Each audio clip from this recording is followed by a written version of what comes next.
Alright, halo semuanya, kembali lagi bersama dengan Ilham Alpha Blue Shack. Kali ini di pre-race pandit. Namanya bukan post-race pandit, kali ini di pre-race pandit karena kita akan bahas sebelum race. Ini direkam tepat beberapa menit setelah qualifying dari F1 selesai dan 20 menit lagi kalau dari time gue itu adalah quali dari Formula E. Tapi gue harus rekam sekarang karena sebentar lagi gue harus berangkat ke kantor untuk streaming IDDS season 3 ronde pertama. Oke, without further ado, quali, it is a very interesting quali dari F1 ya. Kita akan bahas dulu dari Q1 di mana ada Kevin Magnussen yang tadi kata Gunther Steiner not feeling well, jadinya dia harus out di Q1. Kemudian juga ada duo Latifi dan juga Lance Stroll yang harus crash di Q1 karena either miscom, either mereka melakukan kesalahan. Ya, well, yang nggak tahu, agak-agak weird juga tadi crashnya antara si Lance Stroll dan juga Latifi. Jadi pertama itu Latifi pelan, Lance Stroll dikasih lewat, terus Lance Stroll pelan, terus tiba-tiba Latifi mau lewat lagi dan they both crash out in Q1. Red flag, kemudian akhirnya jadi K-Mag gak lolos, kemudian juga ada Williams gak lolos, kemudian juga satu Seb kayaknya tadi juga gak lolos. Seb juga very lack of track time di GP kali ini. FP1 crash, FP2 atau FP3 gitu, kayaknya FP3 crash, kemudian dicek sama Mick, kemudian juga quali gak terlalu bagus.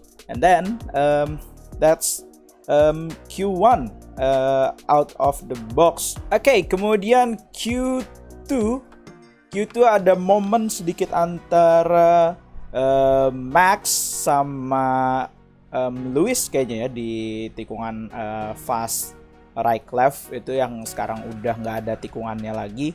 Kemudian juga ada di Q2 itu ada momen ketika akhirnya Valtteri Bottas tidak bisa lolos ke Q3. Runnya akhirnya berakhir juga. Berapa balapan ya? Kayaknya dari 2017 lalu masuk Q3, akhirnya Valtteri Bottas tidak masuk ke Q3 di balapan kali ini. Hanya ada di peringkat 12 untuk Valtteri Bottas dan juga no AlphaTauri in Q3. Pierre Gasly ada di posisi 11, kemudian juga Yuki Tsunoda di posisi 13, Guang Yu Zhou 14, dan juga Mick Schumacher di posisi 15. As a note, Mick Schumacher pakai sasis yang dia pakai untuk crash di Saudi Arabia beberapa minggu yang lalu. Jadi itu notes untuk Mick Schumacher. Ada 7 tim juga yang katanya bawa upgrade dan view beberapa itu showing di hasil ke Q3 kali ini, di mana kita dapat duo McLaren masuk ke Q3, sedangkan duo Mercedes somehow masih bisa masuk Q3. Q3 mulai kemudian langsung Alonso sangat bagus timenya, tapi harus nge-crash di tikungan setelah di RS nomor 3. Dia crash di sana, katanya ada hydraulic problem, setirnya jadi berat, entah nggak ada power steering tadi Alonso bilang, atau hydraulic problem, setirnya jadi berat, gagal downshift juga, harusnya di downshift ke gigi 3, tapi Alonso cuma bisa sampai gigi 4 di onboard dan harus crash di sana, membawa red flag lagi. Jadi cukup lama ya sessionnya, tadi harusnya quali cuma sejam, jadi lebih dari sejam, sekitaran 1,5 jam. Alonso crash, jadi kita kehilangan ada kemungkinan Mercedes versus Alpine. Namun yang terjadi adalah justru McLaren versus Mercedes, karena McLaren berhasil naruh Danny Rick di posisi ke-7, sedangkan George Russell posisi 6, posisi 5 adalah Lewis Hamilton, dan posisi keempat adalah Lando Norris. Quali session by Lando Norris. 456 ini juga adalah pembalap Inggris Raya, Britain, dan 4 dan 6 adalah pembalap muda, 5 kita tahu adalah sang senior Sir Lewis Hamilton. Jadi ini adalah seperti battle of the young and the old guy. Kemudian sebelum kita geser ke top 3, sebelum bahas ke top 3, kita akan bahas dulu untuk Carlos Sainz yang lap pertamanya invalidated karena ada red flag yang dihasilkan sama Alonso tadi di belakang. Jadi harusnya lapnya udah lumayan bagus, at least good enough buat P4, P5, kemudian red flag, jadi Carlos nggak ada time di time pertama. Kemudian ketika Carlos keluar di akhir, dia buat kesalahan, not a lot he can do, cuman satu run kayaknya, dan dia harus start di posisi 9 di depan dari Alonso yang start di posisi ke-10.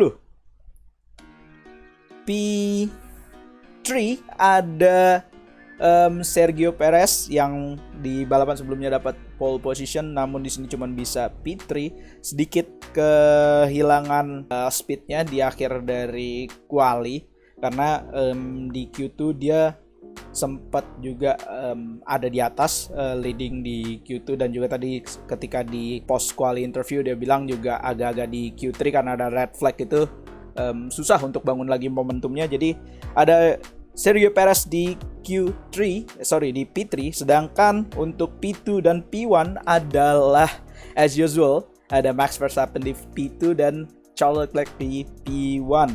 Kita nonton untuk di post quali acaranya Sky Sports, itu mereka kasih comparison quali antara Charles Leclerc dan juga Max Verstappen.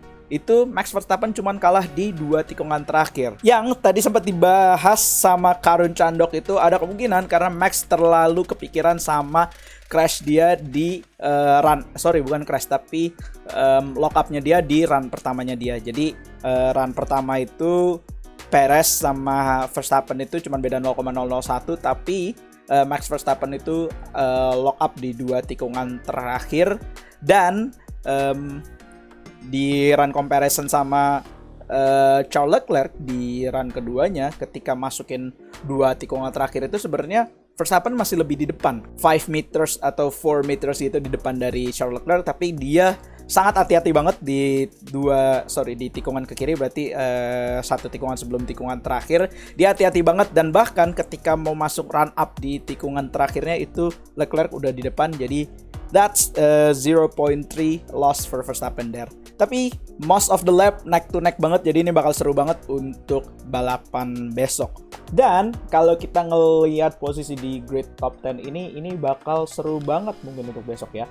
Kenapa seru banget? Karena kita akan lihat Alonso ada di P10. Alonso punya pace at least untuk P4 sampai P5. Kemudian ada Carlos juga. Carlos punya mobil yang kira-kira bisa sampai ke podium pastinya. Harusnya dia battle di top 2, di top 4 ya. Kemudian juga ada Lando, kemudian juga ada George, ada Lewis, ada Esteban, ada Danny Rick. Jadi ini midfieldnya bakal seru banget, seru juga untuk strategi ban untuk besok. Ada kompon C5, C4, dan C3, C5 untuk softnya. Ini bakal seru banget untuk besok, dan juga pastinya beberapa tim akan melakukan call-call yang cukup kontroversial seperti yang dilakukan sama Ferrari di Saudi Arabia kemarin, box to overtake. Pasti overcut, undercut itu akan jadi lumayan powerful, dan juga DRS. Perlu di-note di sini DRS-nya sudah berubah jadi dari 4 jadi 3, meskipun tetap dengan 2 detection point. Jadi di tikungan yang kanan kiri yang section baru itu nggak ada DRS lagi karena katanya for safety reason, jadi nggak ada DRS lagi di situ. I think that's covers about everything in the quali. Untuk kalian yang suka balapan lain-lainnya, gue akan round up sedikit. Ada balapan aja minggu ini. Kita lihat di sini ada di catatan gue itu ada Formula E, kemudian juga ada ada Super Formula kalau kalian ngikutin balapan Formula di Jepang, kemudian juga ada IMSA, kemudian juga ada IndyCar. IndyCar ada Grosjean, harusnya ada Kevin, tapi Kevin udah pindah ke sini. Jadi weekend ini banyak banget acara-acara motor, kemudian juga ada MotoGP, kemudian juga Formula E itu double header hari ini. Kalau kalian nonton video ini di hari Sabtu, hari ini adalah quali dan juga race pertama, sedangkan besok itu adalah quali dan race kedua untuk Rome. Mungkin gue akan bahas ke depannya untuk Formula E lagi, karena gue udah ngikutin Formula E dari season pertama. Jadi mungkin kalau kalian yang mau coba nge-hype untuk Formula E di Jakarta bulan Juni, nanti gue akan bikinin videonya mengenai seluk-beluk Formula E. Mengenai salah dulu pit stop harus loncat mobil lah, harus kayak gitu-gitu lah. Oke, jangan lupa buat teman-teman kalau suka dengan talk ini, jangan lupa di like dan subscribe videonya. But for now, see you in the next video. Bye-bye.